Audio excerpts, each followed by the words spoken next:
আমি এসে ঠাকুর শয়ন খুলে দেখি কি মন্দির একদম তছনছ।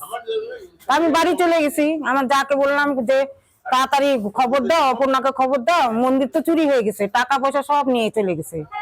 তারপরে ও যা ওকে খবর দিল, তারপরে ভক্তকে খবর দিলাম, সবাইকে ডেকে নিয়ে আসলাম মন্দিরে। তো এখন ওরা সবাই দেখাশোনা করতেছে মন্দিরে কি কি চুরি হয়েছে না হয়েছে। হ্যাঁ, এরকম চুরি হয়। ওই সব দোকানও তো মাঝে মাঝে দোকান চুরি হচ্ছে, তো আশেপাশের দোকানও চুরি হচ্ছে বলে। আমরা কার্তিক মাসে কীর্তনে আসছিলাম, তখনই দেখছি কয়টা তো ওদিক দিয়ে ওদের ও টিন ফাঁকা দিয়ে করে ফাঁকা দিয়ে দেখতেছে যে কি কি আছে। অপর্ণা রায়। আমাদের এটা মানে রাধা গোবিন্দ মন্দির, তো আমাদের নিত্য পূজারী এই কাকিমা আসে সকালবেলা, রীতিমতো তালার জায়গায় তালা দেওয়া। কাকিমা ভিতরে ঢুকে দেখে মন্দির তছনছ। তছনচের মধ্যে ওই যে রাধা রানীর কপালে একটা সোনার টিপ ছিল, ওটাকে খুঁড়ে ঠুরে নিছে।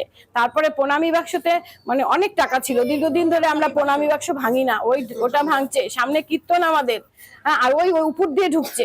তাহলে এইটার কি ব্যবস্থা আপনারা করেন? এই চোরের উপর দেবে, এই আশেপাশের দোকানও প্রায় চুরি হচ্ছে। তাহলে আমরা কোথায় সেফটি থাকবো? কিভাবে? গোবিন্দ ঠাকুরের জিনিস যদি চুরি করে নিয়ে যায় তাহলে আমরা কোথায় যাব বলেন তো? টাকা অনেক ছিল ক্যাশ বাক্সে, প্রায় 15-20 হাজার টাকা, একদম চোখ বন্ধ করে। অনেক, কেন দীর্ঘদিন ধরে আমরা ক্যাশ বাক্স খুলি না। ঠাকুরের নামে জমতেছে, সামনে আমাদের কীর্তন আছে, তখন ভাঙবো? আমাদের সব মহিলারা মিলে কি মন্দির আমরা পরিচালনা করি, আর এই কাকিমা সকাল সন্ধ্যা পূজা দিতে আসে।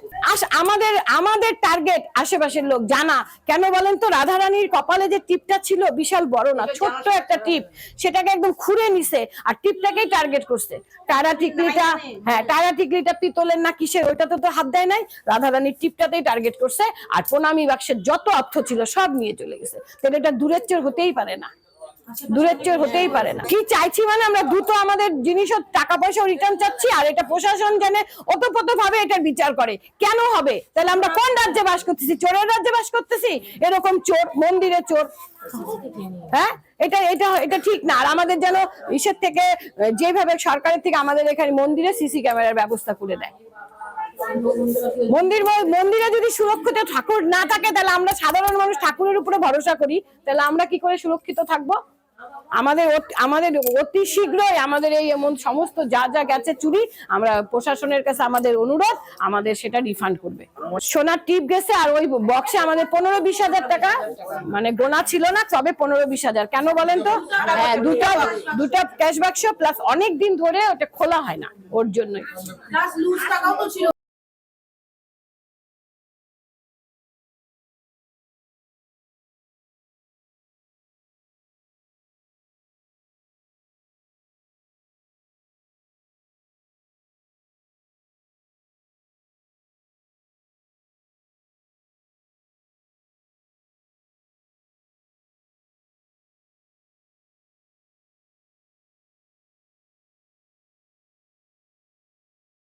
Cancer isn't the end. With the right care, it can be the start of a new beginning. Hope and Heal Cancer Hospital, where hope is real and healing truly begins. New life fertility centre আধুনিক চিকিৎসা ও বিশেষজ্ঞদের সহায়তায় আপনার স্বপ্ন পূরণ করতে প্রস্তুত। নতুন জীবনের স্বপ্ন সত্যি করতে আজই যোগাযোগ করুন। নতুন জীবনের সূচনা এখানেই।